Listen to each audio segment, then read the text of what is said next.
సిగ్గు లేదు, 10 నెలలు గాటల్లా నోటికొచ్చినట్టు మాట్లాడుతున్నారు. ఓ పక్క నుంచి మాట్లాడిన వాళ్ళు కాలం నాడు ఏం చేశారో అందరూ అవినీతి కేసులు ఉన్న వాళ్ళు అందరిని అరెస్ట్ చేస్తున్నారు. అదన్నా చూసి వీళ్ళు నోరు మూసుకొని కూర్చోవాలా?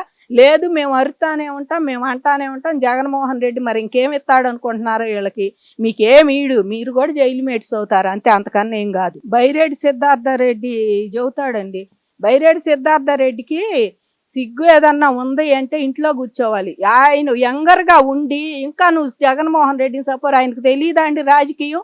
వాళ్ళు ఎక్కడ పుట్టాడు? ఆయన సిద్ధార్థరెడ్డి చిన్నపిల్లాడు అప్పుడు ఏ పార్టీలో ఉన్నారు వాళ్ళు? అసలు వాళ్ళు ఏ పార్టీలో ఉన్నారు, ఏ పార్టీ నుంచి వచ్చారు? ఇవాళ నువ్వు పార్టీ పక్కన పెట్టి జగన్మోహన్ రెడ్డికి అనుకూలంగా మాట్లాడాల్సిన మాటలేనండి. మాట్లాడితే 18 ఏళ్ళు లేదు, 15 ఏళ్ళు ఇచ్చినప్పుడు ఏం చేస్తారు వీళ్ళు? 2,500 పెన్షన్ని హఠాత్తుగా 4,000 చేశాడు చంద్రబాబు గారు. మీరు 2,500 పెన్షన్ని 2,000 పెన్షన్ని 1.5 చేయటానికి, 250 పెంచడానికి, మళ్ళీ 3,000 చేయటానికి మీకు 4 ఏళ్ళు దాటింది.